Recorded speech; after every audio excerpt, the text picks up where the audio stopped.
Hello, everyone. Today we will discuss section 3.2, the types of nodes in blockchain P2P networks. In the previous section, we introduced centralized and distributed topologies of P2P networks.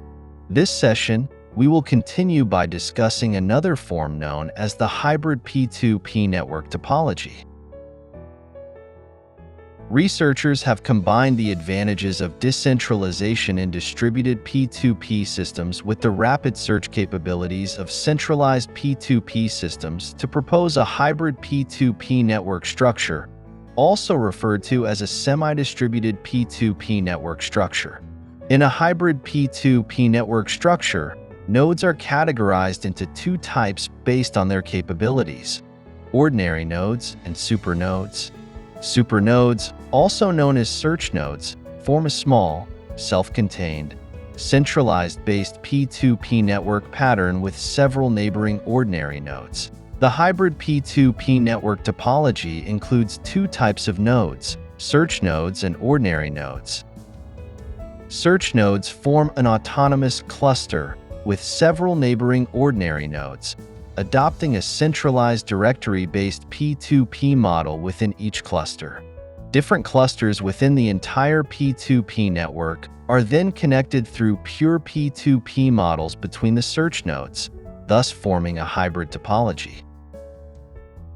Let's compare various P2P structures. In terms of scalability, fully distributed structure topology is the best, while centralized and fully distributed unstructured topologies perform relatively poorly. At the same time, in aspects such as reliability, maintainability, efficiency of discovery algorithms, and complex queries, fully distributed structured topology demonstrates superior performance. However, it does not support complex queries. Regarding the hybrid model we just discussed, also known as the semi-distributed spectrum structure, it occupies a middle ground in various performance metrics. However, by combining the advantages of fully distributed structures and centralized top structures, it can support complex queries. Next, let's explore some classic P2P network protocols. The Napster protocol is a representative communication protocol of the first generation of P2P network topologies. The Napster protocol originated from the early Napster system and did not completely break away from the traditional client-server structure. It used a central directory server to facilitate the sharing of MP3 files among clients on the Internet. The Gnutella protocol, born in 2000, was the first truly decentralized P2P network protocol. In the Gnutella protocol, nodes play both client and server roles. Nodes in the Gnutella protocol are referred to as cernets, and the messages passed between them are collectively known as descriptors. Let's take a look at the CORD protocol. The CORD protocol was proposed by the Massachusetts Institute of Technology in 2001. It is a typical structured P2P protocol built using distributed hash tables, DHT. Compared to the Napster and Gnutella protocols, the CORD protocol features a simpler structure and precise location capabilities. Additionally, because CORD addresses the issue of how to find specific data stored on which node within a P2P network, it has become one of the more well-known P2P protocols.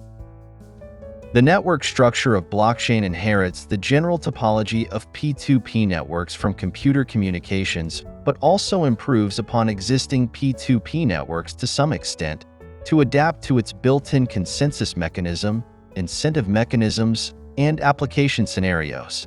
Generally speaking, permissionless blockchains, represented by Bitcoin and Ethereum, mostly adopt decentralized networks.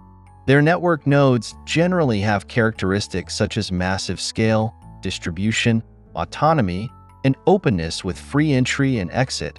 Hence, they mostly use distributed P2P network topology. Compared to permissionless blockchains, permission blockchain systems often use star-shaped P2P network topologies and semi-distributed P2P network topologies.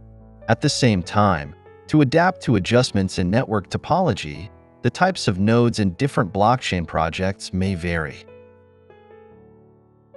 Now, let's understand the types of nodes in Bitcoin and Ethereum. While the nodes in permissionless blockchain networks are organized by P2P protocols without any hierarchical distinction, the design of nodes varies due to different functional requirements across various blockchain systems and scenarios. Generally speaking, nodes can be categorized based on their functions into full nodes and SPV, simplified payment verification, nodes.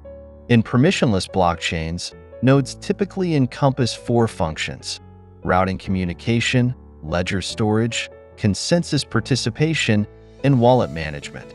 Depending on the scenario, the required functions can be selected to form the corresponding nodes. Next, let's explore the node types in Fabric. Fabric is a typical representative of permission blockchains, mainly targeted at enterprise applications. The network in Fabric includes 4 types of nodes: clients, peers, orderers, and certificate authorities. Among them, clients, orderers, and certificate authorities do not participate in transaction validation but provide support for the operation of the Fabric network. Peers participate in Fabric transactions and validation. Peers can further be divided into committing peers, endorsing peers, anchor peers, leader peers, etc., based on their roles in specific transactions. In fact, the different types of peers do not have fixed roles but perform varying functions across different transaction scenarios. Alright, that brings us to the end of the second session today.